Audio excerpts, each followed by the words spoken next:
Eclesiastes, capítulo 7, versículo 29. Eclesiastes, capítulo 7, versículo 29. Vamos ler todos a uma só voz. Eclesiastes 7, 29.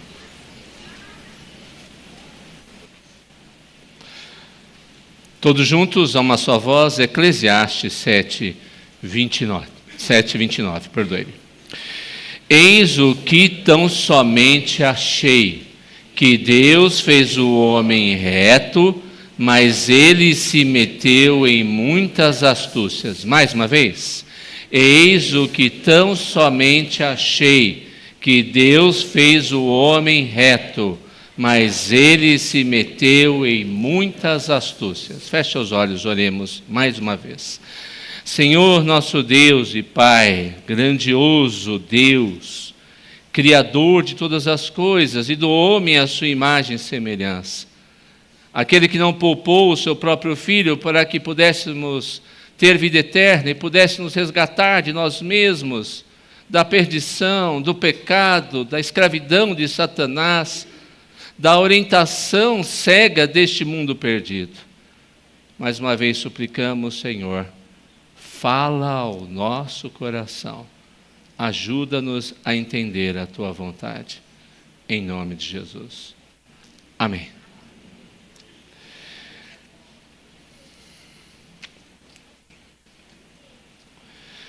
Quero falar nessa manhã, nessa mensagem, de uma maneira resumida, o tempo não nos permite tanto, sobre a essência do ser humano, ou a essência do homem. Dito isso, eu começo com algumas perguntas apenas para nossa reflexão. Talvez, para alguns, uma confirmação, talvez para outros, um aprendizado ou um reforço de algo que esqueceu. O que aconteceu com a humanidade? Por que nós somos especialistas? Eu não estou falando só em países, mas eu falo em trabalho, falo em família, estou me referindo a relacionamentos. Por que nós somos especialistas em guerras? Nós somos especialistas em brigas? Nós somos especialistas em desavenças? E sejamos sinceros, famílias que estão aqui, todos nós, todos. Você já viu como a gente briga pelas coisas mais ridículas que existem? Como a gente ouve na frase, olha, eu quero sempre ter, eu não quero briga, mas quando é para eu ter razão, eu não saio dela.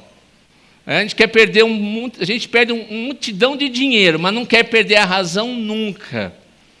Por que a gente é especialista tanto nisso? Por que somos especialistas, mesmo quando não queremos admitir isso, em explorar o próximo?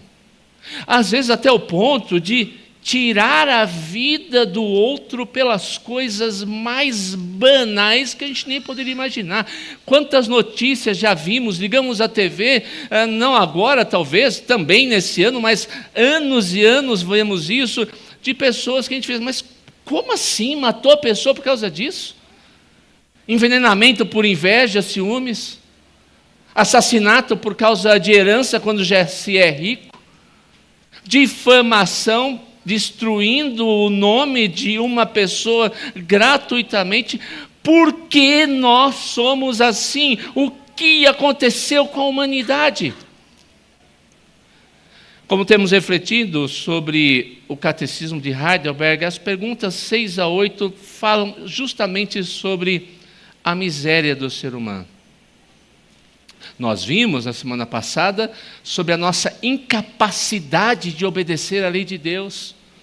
E não obedecendo à lei de Deus, nós estamos perdidos. Nós estamos em miséria. Estamos tratando aqui de como o pecado surgiu, o que aconteceu com o homem, o que era e o que é hoje a essência do homem natural. E eu queria que você acompanhasse isso comigo a partir de 3 lições importantes.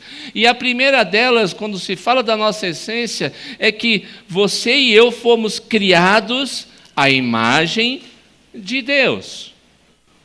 Deus, a Escritura diz lá em Gênesis, que nos criou à sua imagem e semelhança. Não significa que Deus tem olhos, Deus tem boca, Deus tem mãos, pés. Apesar da Escritura falar isso, nós temos ali uma antropomorfia. Como assim, pastor?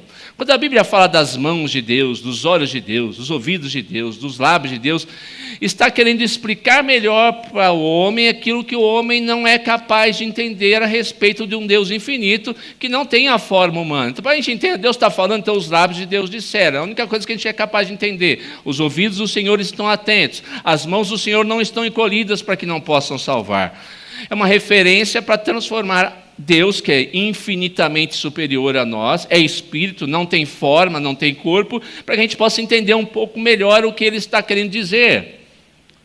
Mas ele nos transmitiu muitos dos seus atributos: amor, paciência, para alguns maior ou menor, mas paciência. Mas ele nos desafia a desenvolver o fruto do Espírito. Entre eles nós temos que ter domínio próprio, mansidão, ou seja, longanimidade, paciência, a capacidade de raciocinar, a capacidade de fazer escolhas. Todos os seres humanos foram criados por Deus. Melhor dizendo, todos os seres foram criados por Deus, todos os seres vivos, tudo que vemos, não vemos, mas nenhum deles de maneira majestosa como o ser humano foi criado. Isso é importante falar, porque a gente vai entender, então, a gravidade e as consequências universais, cósmicas do pecado. É sempre bom frisar isso. A gente acha que o pecado ele é restrito somente ao ser humano. Não, o pecado ele tem dimensões cósmicas, universais. Ele não ficou restrito apenas tão somente ao ser humano. Ele ficou restrito ao ser, ele abrange o ser humano, abrange a natureza, abrange aquilo que é inanimado, aquilo que tem vida, abrange as órbitas dos planetas, abrange todas as galáxias. Tudo foi atingido pelo pecado.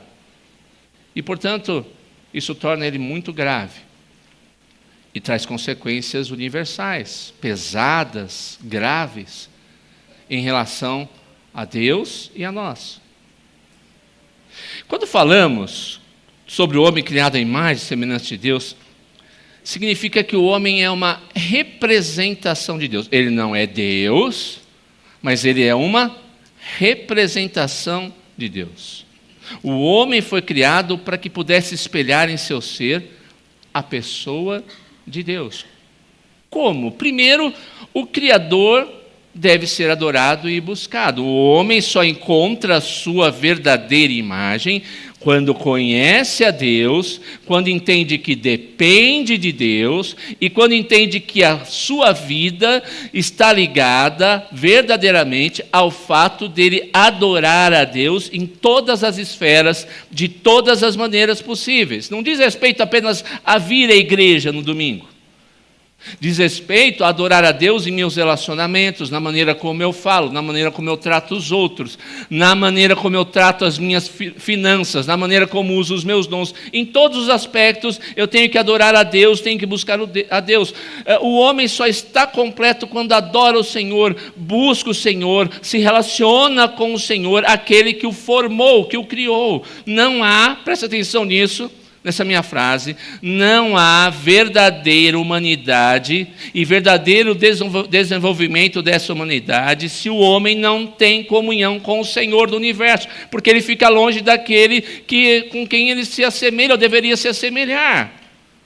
Fica longe daquele que o criou para que ele pudesse ser assim, espelhar a sua beleza, a sua majestade, a sua glória. Ninguém é verdadeiramente ser humano se não conhece e não se relaciona com Deus. O ser humano alheio a Deus é um arremedo de humanidade. É um arremedo de ser humano. É uma imagem obscurecida do seu Criador. Ele nem sabe para que existe. Essa é uma das maiores buscas do ser humano. Para que eu existo? Para que eu estou aqui? Então buscam respostas as mais esdrúxulas possíveis e não percebem que seu Criador está diante dos seus olhos e é com Ele que ele tem que se relacionar e é nele que ele vai encontrar todas as respostas para a sua humanidade e a sua existência. Deus nos criou para isso. Deus também nos criou a sua imagem e semelhança para que, assim como a Trindade se relaciona eternamente, Deus Pai, Deus Filho e Deus Espírito Santo, nós também sejamos seres relacionais. Esse é um problema grave para os dias de hoje. A atual geração está, sem perceber e sem orientação, devemos dar essa orientação, pecando profundamente e profundamente empobrecida com isso. A atual geração está perdendo a capacidade relacional. Como assim, pastor? Simples. Ao ficar no celular o tempo todo, e fica lá no celular. Ontem eu estava, interessante, ontem fez um pouquinho mais de sol, a gente teve tempo de fazer, a gente foi um pouquinho na piscina. Eu não sei porque Deus me fez assim, né? Eu fico observando tudo o tempo todo. E uma menina foi para a piscina, com aquele sol, a água estava muito boa, gente, vou ser muito sincero, estava morninha, gostosa. A menina ficou no celular da hora que eu cheguei à hora que eu saí. Cerca de 1h30. Ela não se relacionou com ninguém. E nós não estamos percebendo, estamos empurrando os nossos filhos para que eles não se relacionem sem perceber. Eles ficam no celular o tempo todo. Estamos criando uma geração incapaz de conversar, incapaz de amar, incapaz de perdoar, incapaz de pedir perdão, incapaz de olhar nos olhos e viver aquilo que há de mais importante que Deus criou nos relacionamentos, que é se relacionar. Deus nos fez seres sociais, o homem é um ser social, homem e mulheres foram feitos para um relacionamento mútuo em todos os sentidos. Foram feitos para terem filhos e se relacionarem com eles. Aqui há um outro problema nos dias de hoje, e que atingiu a igreja. Veja só, uma coisa é querer ter filhos e não poder. Eu conheço muita gente que queria ter filho e não pode. Eu não sei por que Deus assim o fez, mas deu oportunidade talvez de desenvolver outros amores, mesmo em meio à dor que sentem. Mas outra coisa é poder ter filhos e não querer ter. O que está acontecendo com o povo de Deus? Se Deus nos fez seres relacionais, sociais, dentre outras coisas, Ele nos fez com a capacidade de termos filhos, nos relacionarmos com os nossos filhos, amarmos nossos filhos, discipularmos nossos filhos, para que eles possam ser seres que adoram e se relacionam com os outros. Mas eu já ouvi de crente dizendo, pastor, é pecado não querer ter filho? Vai perguntar esse negócio, deixa a bola pingando para um pastor, gente. Não faz isso. Você adivinha qual foi a minha resposta? Eu perguntei, você pode ter? Posso. Você tem alguma doença que impede? Não, então você está pecando, minha filha. Você está pecando, minha filha. Tem que ter filho. Deus nos fez para isso, porque nos fez seres sociais, relacionais. E, gente, vamos ser sinceros. Como é gostoso aquela risadinha. Eu sei que cresce, começa a dar dor de cabeça, mas ainda assim é uma bênção, é uma beleza, né? Mas quando é pequenininha, aquela coceguinha que você faz, sabe aquele barulho que você faz na barriga assim? Não é gostoso? Criança ainda, você rola na grama, brinca. É um ser que está ali, e Deus está dando a oportunidade de se relacionar. Deus, enfim, nos criou para, assim como Ele se relaciona eternamente, nos relacionarmos com outras pessoas, e melhor ainda, para servir as outras pessoas que Deus coloca na nossa vida. Eu sempre gosto da frase, quando alguém vem falar comigo, mas eu não tomei de mim mesmo, né? Tomei do meu sogro, que eu infelizmente não tive tempo de me relacionar com ele. Mas a pessoa vem falar, Laércio, pastor Laércio, eu falo, sim, no que eu posso servir você? Nós deveríamos fazer isso. Eu não falo da boca para fora não, sim, gente. É um prazer servir quem quer que seja, porque Deus me colocou aqui nesse mundo para isso. Servir, me relacionar com as pessoas. Eu vou ser muito sincero, na época da pandemia, que a gente ficou longe, eu fiquei numa crise existencial terrível. Chegou um momento que eu falei, gente, eu não aguento mais negócio de transmissão de culto online, eu quero as pessoas, eu quero estender a mão, cumprimentar, eu quero abraçar, chorar, rir. Não porque eu sou melhor ou pior que ninguém, porque Deus nos fez para isso. Terceiro, o homem foi feito para dominar e sujeitar a terra, esperando a pessoa do seu Criador. Como o Criador cuida ou nos instruiu a cuidar, Ele nos instruiu para fazer a mesma coisa, ser como Ele nesse mundo, vice-gerentes da criação. Ele disse, use, explore a natureza que eu criei, mas para minha glória, para espelhar meus atributos. Então, o homem deve ou deveria cuidar dessa forma, usar da melhor maneira possível, mas preservar da melhor maneira possível. Deus, como Criador, nos fez capazes, portanto, de planejar em nossa mente, de executar o que pensamos e fazer o que Ele ordena. Nenhum ser humano deixou de ser dotado de fazer aquilo para o que ele foi criado. Conhecer o próprio Deus, amá-lo, louvá-lo, servi-lo, glorificá-lo. Nós naturalmente fomos criados assim. Todos os seres humanos foram criados assim. Portanto, a essência do homem diz respeito, em primeiro lugar, ao fato dele ter sido criado à imagem de Deus. Mas há algo também que diz respeito atualmente a respeito da essência do homem. Isso é, você e eu, estamos corrompidos pelo pecado.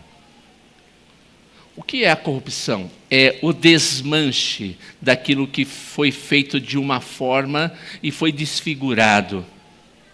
É o desvio daquilo que naturalmente algo ou alguém, para aquilo que algo ou alguém existe. A gente usa muito no meio político, no meio financeiro, ele é um corrupto, ou seja, quer dizer, ele tem uma missão específica, mas por causa de dinheiro ele se desvia dela, correto? É isso que é corrupção. Então, é difícil ouvir isso, mas a realidade é que eu e você, naturalmente falando, estamos corrompidos pelo pecado. A nossa miséria em relação a Deus e sua santa vontade veio devido ao grande universal evento chamado de queda. O homem estava andando com Deus, o homem se relacionava com Deus, o homem tinha a provisão diária espiritual de Deus, mas Adão e Eva desobedeceram aos preceitos e se afastaram do Senhor, desejaram ser adorados e servidos ao invés de adorar e servir. Foram egoístas e se tornaram destituídos da glória do seu Criador. O pecado perverteu, o pecado perverte tudo aquilo que recebemos ao sermos criados à imagem e semelhança de Deus. Então, aqueles 3 aspectos que eu falei, ainda que aqui resumidamente. O homem foi criado para adorar a Deus, isso foi pervertido. O homem foi criado para se relacionar com o outro, para servi-lo, isso foi pervertido. Eu pensei em mim antes de pensar no outro em primeiro lugar.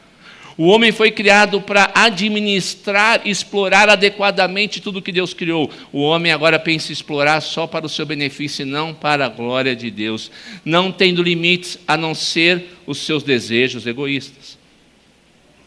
Mas você pode perguntar, o que isso tem a ver comigo? A queda tem a ver comigo? Tudo. O primeiro casal estava numa solene aliança com o seu Criador. Deus disse, essa aliança que eu faço com você, ela vai ser estendida para a sua posteridade. Para os seus filhos, os filhos dos seus filhos, os filhos dos filhos dos seus filhos, e assim perpetuamente. Nós herdamos isso devido à desobediência dos nossos pais. Sim, eu sei, você gostaria de nascer herdando 1 milhão, 10 milhões de reais, ou quem sabe dólares, mas não é a realidade. Poucos privilegiados têm isso. Mas tem uma coisa que todo mundo herdou quando nasceu, o pecado. Eu e você já nascemos com uma dívida diante de Deus. A palavra de Deus diz, em pecado me concebeu a minha mãe. Nós somos concebidos em pecado, nascemos em pecado, crescemos em pecado, cometemos o pecado e perpetuamos o pecado. Agora, todos os seres humanos e todas as ordens dadas por Deus estão corrompidas. Não somos mais capazes de nos relacionarmos com Deus como Ele exige, de nos relacionarmos e servirmos ao próximo como Deus estipulou, e sujeitar a natureza e a cultura como Ele requer. Não conseguimos mais por nós mesmos fazer isso. Agora, ainda que tendo a imagem de Deus em nós, ela se tornou obscurecida, perdemos toda a noção de padrão norteador do que é certo e do que é errado, sobre o que é bom ou mal, sobre o que agrada e aquilo que desagrada a Deus. Eu estou falando naturalmente do homem sem Deus. Na modernidade, lá no iluminismo, um filósofo chamado Jean-Jacques Rousseau desenvolveu a teoria do bom selvagem. Nessa teoria ele dizia que o mal é uma questão que ocorre só nos homens da civilização. Mas se os chamados, é assim que ele dizia, selvagens, no sentido de que vinham da selva, fossem deixados à sua própria vontade, na sua própria vida, com a sua própria cultura, sem nenhuma influência do homem civilizado, eles seriam puros e não praticariam mal. Isso ainda está em voga, você vê isso muito no nosso país. Não interfira, deixe os indígenas como eles querem.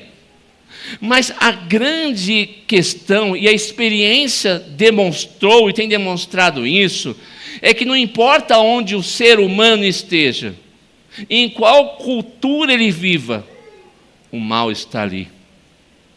O pecado torna egoísta, arrogante, alheio a Deus. Há uma obra que se chama O Senhor das Moscas. Nessa obra, um grupo de meninos naufraga e vai parar numa ilha. Todos bem pequenininhos.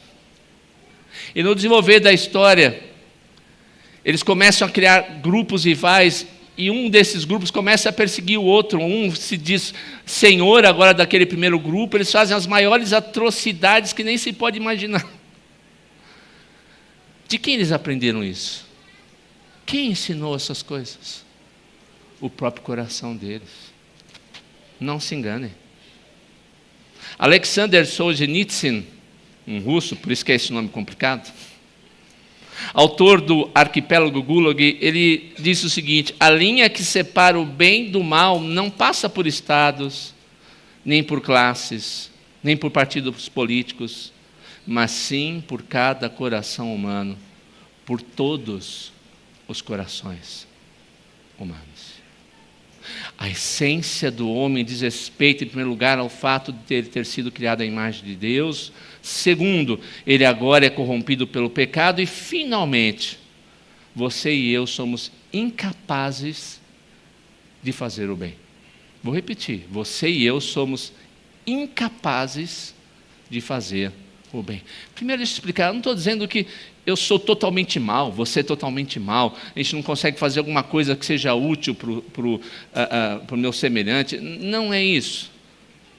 Mas quando nós falamos de bem, estamos referindo àquilo que Deus ordenou em sua palavra, que é feito para a glória dele e pelos méritos de Cristo. Quando eu resumo bem a essa realidade, eu tenho que entender então que o homem natural não é capaz de fazer o que é bom, ainda que deva fazê-lo e seja útil, e deva ser útil para os outros.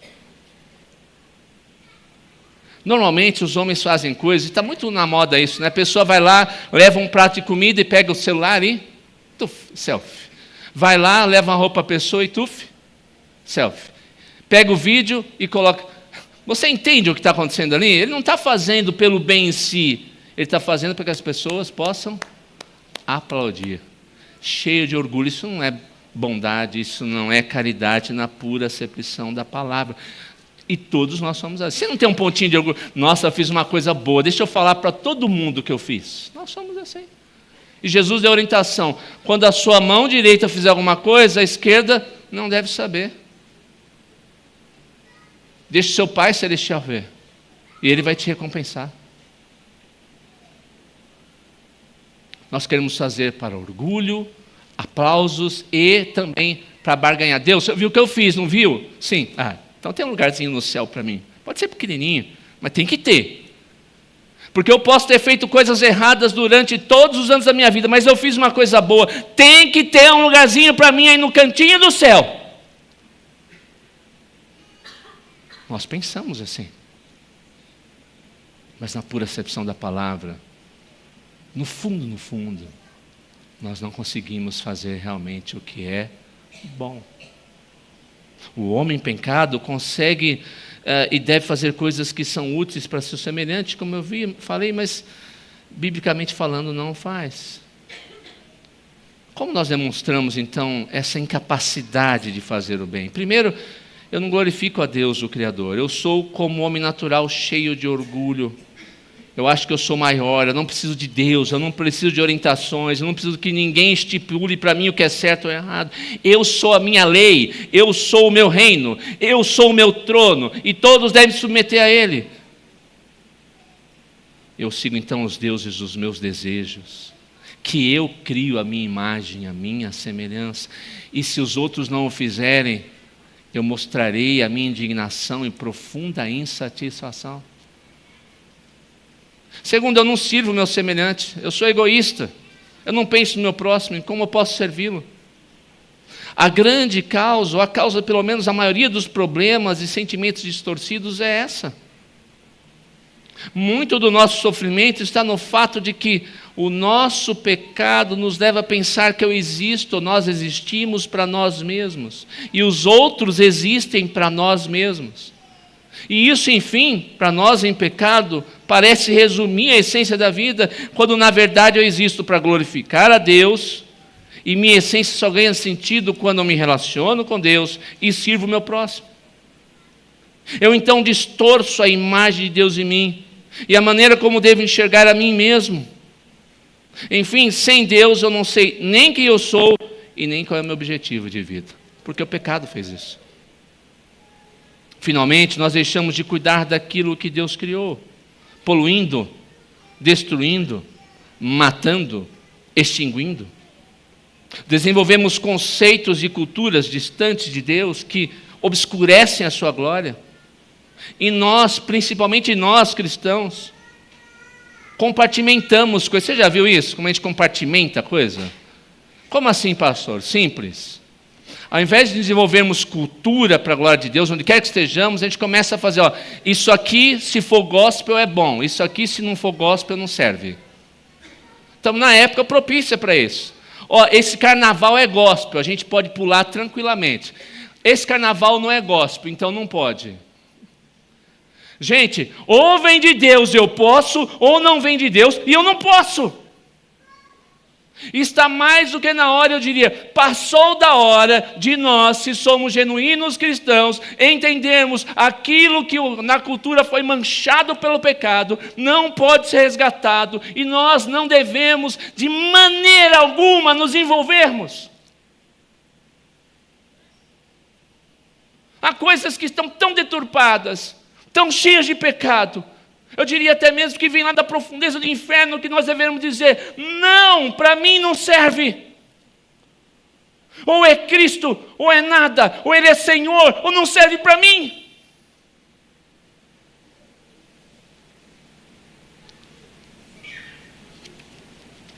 Para que essa mania de transformar a coisa tudo em gospel? Eu não vou nem citar exemplo aqui, que não dá tempo. Tudo tem que ser para Deus, por meio de Deus, e para o Senhor e para a glória dEle. Enfim, quando Deus criou o homem, Ele tinha, o homem, capacidade de fazer o que é bom, escolher o que é bom, mas também de escolher o mal e fazer o que é mal. Enfim, por causa da queda do primeiro pecado, o mal entrou no mundo, porque o homem fez uma escolha errônea, uma escolha errada. Isso aconteceu única e exclusivamente por culpa do homem. É um grande mistério. Deus é soberano, sim. Decretou todas as coisas, sim. Mas o pecado e o mal são responsabilidade do homem. Nossa natureza má não é culpa de Deus. Tiago diz isso. Quem for tentado, nunca diz sou tentado por Deus, porque Deus a ninguém tenta. Quando você é tentado e cai na tentação, a culpa é sua, exclusivamente sua. Você caiu porque quis. Você é cristão, pior ainda, porque você tem o Espírito de Deus, tem a capacidade de orar a Deus, tem a capacidade de dizer, Senhor, livra-me disso. Senhor, quais são as estratégias que eu tenho que tomar para fugir dessa armadilha tentadora em minha vida? Mas naturalmente falando, nós não conseguimos mudar. Não conseguimos fugir de nós mesmos, nosso coração corrompido, desse mundo mal, das armadilhas de Satanás. Por isso, o homem natural, criado por Deus, que está em pecado, está também debaixo da ira de Deus. A essência do homem, portanto, diz respeito, em primeiro lugar, ao fato de ele ter sido criado à imagem de Deus. Segundo, ele agora é corrompido pelo pecado. E, finalmente, incapaz de fazer o bem. Você pode se perguntar, não está sendo Deus injusto diante da sua exigência a nós, sabendo que o pecado nos influencia dessa forma? No próximo domingo você vai saber qual é a resposta. Vamos orar para terminarmos?